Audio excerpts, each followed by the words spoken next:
Any- Anything you maintain in life takes effort. You want to have a garden. Every day you got to water it, pull the weeds, fertilize it, protect it from animals and insects, and it takes effort. Sometimes it's best to let things just grow wild. And in our society and culture, we want everything to be ordered and structured. And it's tiring. Don't you ever just get tired of just maintaining this garden? And usually the garden is so other people will go, ooh, wow, those roses you have are so beautiful. Or the fruits, or the tomatoes you're growing, or the carrots, or wow, such a beautiful garden. And you're like, you feel a sense of puffed up. You feel good. And I think to keep your sanity in this world, you need to go a little bit crazy. You need to let yourself live free and live wild. And it's like the chains. It's like you just kind of, the chains come off when you have this inner confidence that I'm going to be who I am, regardless if it garners approval, disapproval. I'm not doing it for external motivation.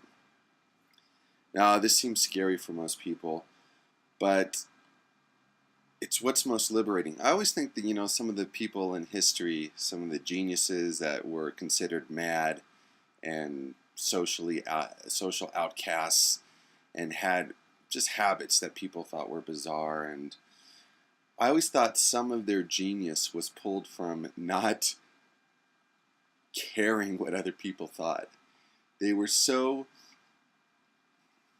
I guess to say, in their own world that they were free. They were free from conforming to all of society's norms. And people, likely gave them that space. Oh, don't talk to this guy. He's a little bit out there. He's a little bit cuckoo. And they allowed that. And they're probably ridiculed as well and outcasted. But that can be a blessing.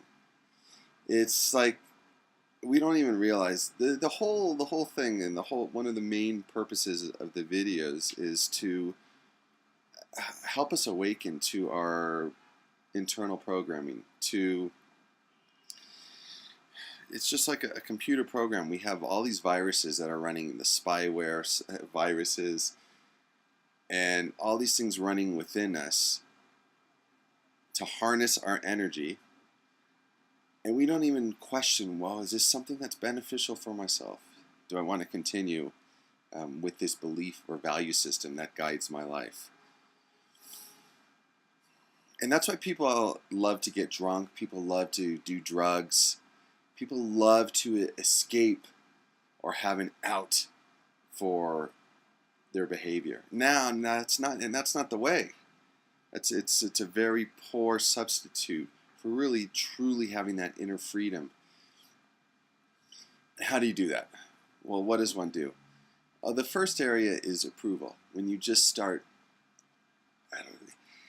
we take life too seriously. And when we start disconnecting from life, when we start living more internally, and then our outward actions are generated from within, things start to happen, and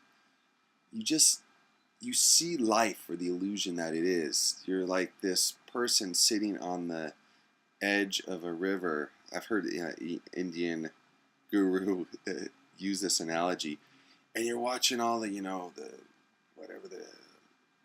the rapids go by, and people are like swimming in the rapids. They're being bumped by the rocks, and you're watching just life, the whole chaotic life just kind of pass on by. And you're sitting on the river disengaged.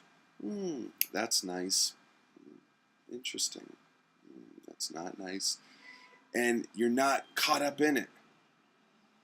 And it sounds easy to accomplish, but it's so difficult to practice from a moment-to-moment basis, is to be present and realize, in the end, whether this person likes me or doesn't like me, whether I get this job or don't get this job, whether all my millions of desires get satisfied or not, it's really not that important. And your energy is within, and there's a centeredness and tranquility. And very rarely, but you do in life meet these type of people that really they're not affected by circumstances. They are just, there's a sense of peace and contentment and tranquility that lies within.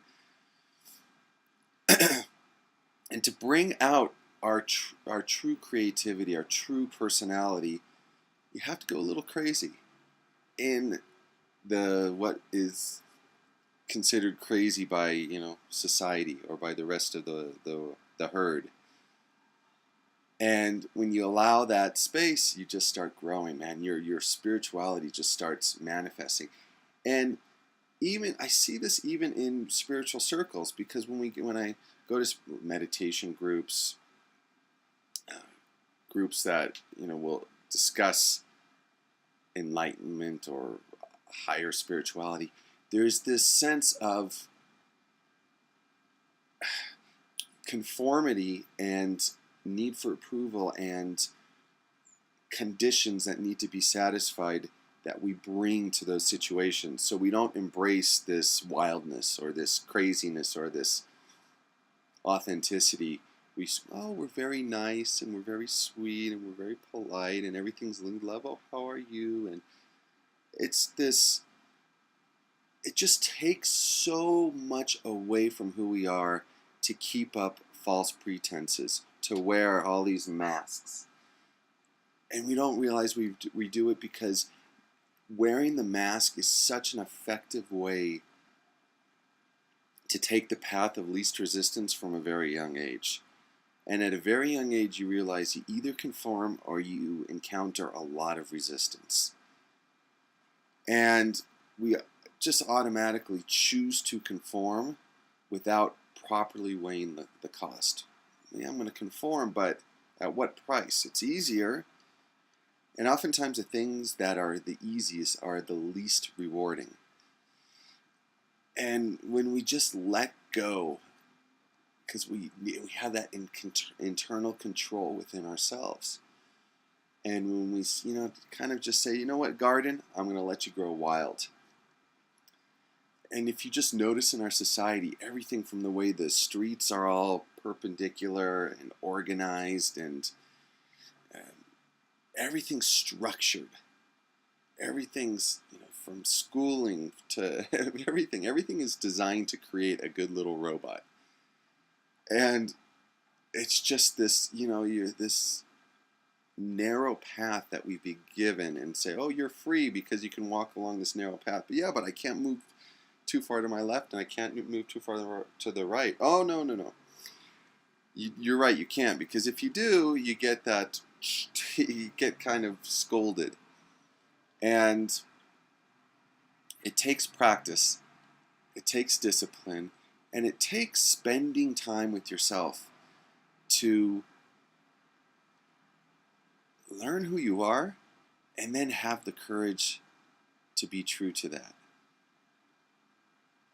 But I tell you, the moments that you have that experience of really saying how you feel, not in a mean and malicious way, really living your life, taking actions that are generated from here and not externally. When you're present in every moment and you say, you're not, what is it that is my heart's passion? What is it who am I? I think just every moment asking, who am I? And taking that into situations. Is this me, my true authentic self, or is this the false self? Am I just acting out the conditioning that I've been programmed with? And it's just a phenomenal journey. There's no destination, but as you take each step in this space or with this energy, you feel liberated, a sense of peace, and you feel like I'm finally free.